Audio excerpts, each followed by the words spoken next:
What makes a legend? What mix of courage, inspiration, and inner strength propels an ordinary individual to make history, to stand out from the rest of the populace, shape the world around them, become heroes or villains?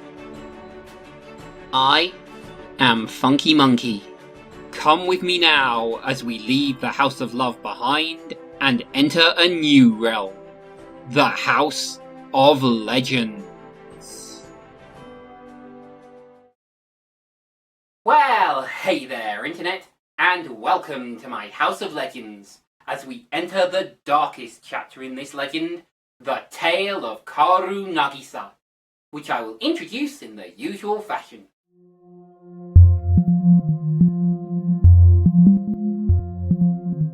Released in 2012, You Can Not Redo is the third in the Rebuild of Evangelion series, diverging radically from the original Evangelion TV show. Shinji awakes from a long coma into a dramatically different world, and meets a new friend with a shocking destiny.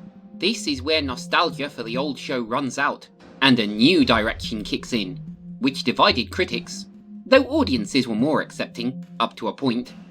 So come with me now into a terrifying future, as we continue the Rebuild of Evangelion with its third chapter, You Cannot Redo.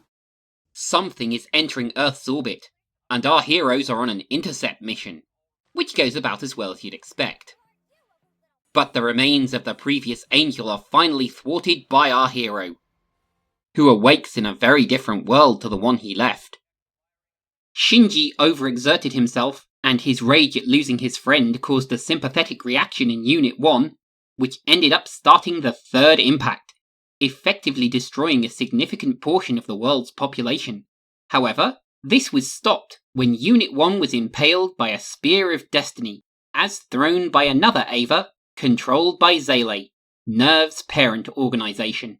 Now, a lot of the extraneous details are deliberately confusing, and I've left out anything that didn't directly affect Shinji, but there's a lot more to this story that you should definitely check out for yourself. But all too soon it's battle stations once more. But Shinji's benched, while Asuka activates our new base's flight engine. And the Wunder lifts off and takes out all opposition, while Shinji is caught up to current events. Since the near-impact incident, 14 years have passed, and Shinji hasn't aged a day. Unfortunately, neither have any of the other Eva pilots, and they're not happy about it. Except for Rei, in her new Unit 9, who escapes with our hero. And all this before we even get the title card. Our hero returns to the ruins of Nerve HQ. But there's something off about Rei. And at long last, we're introduced to Kaoru Nagisa, co-pilot of Unit 13, first of all the angels, and the saviour of what remains of humanity.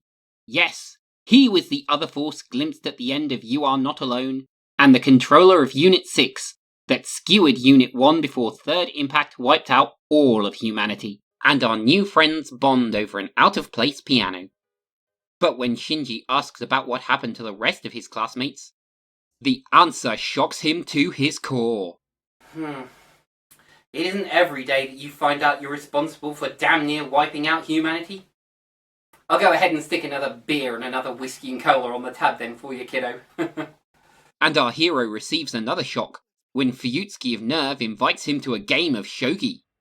Fuyutsuki tells Shinji all about Yui.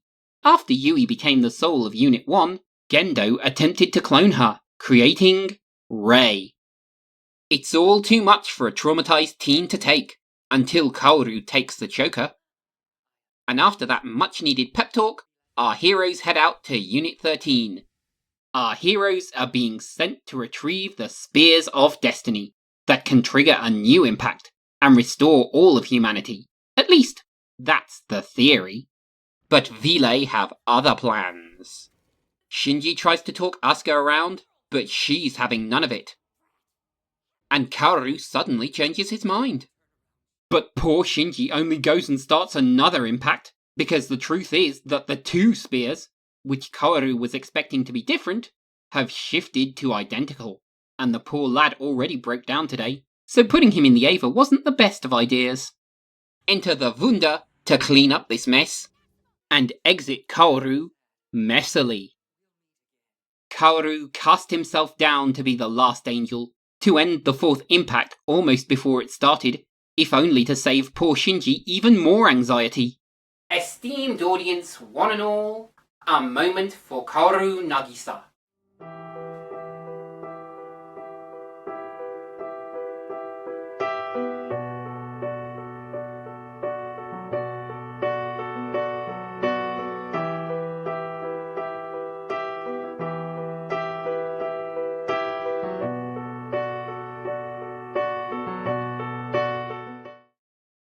Shinji ejects out of Unit 13 and gets dragged off into the wasteland by a very angry Asuka.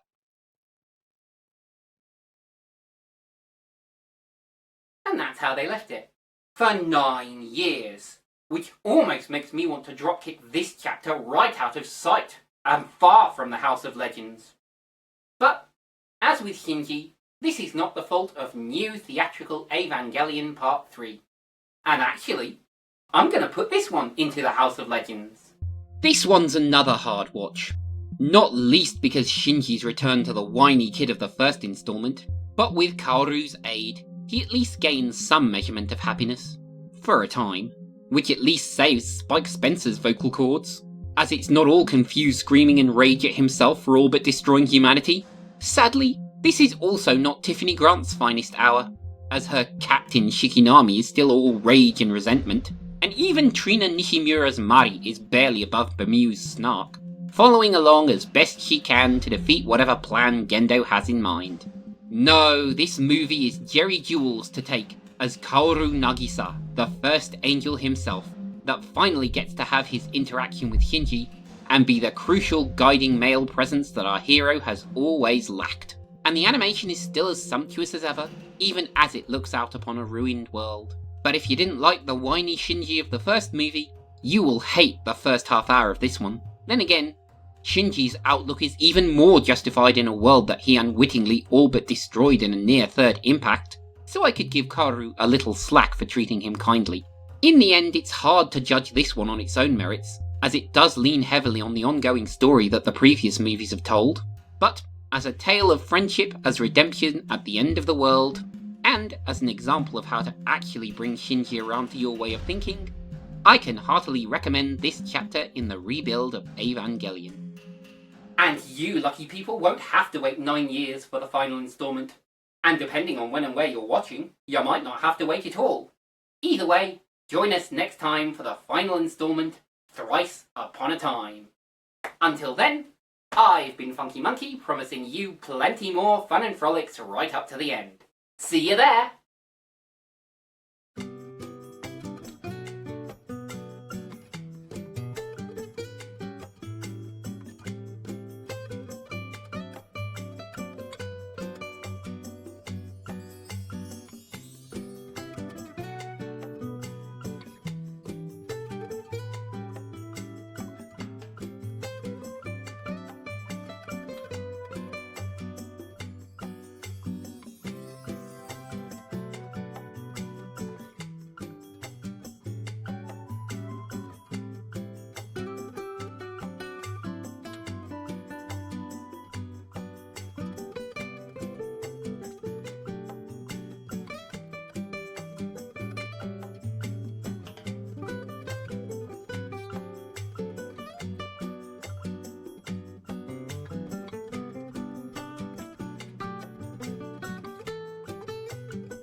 Hey folks, Funky again.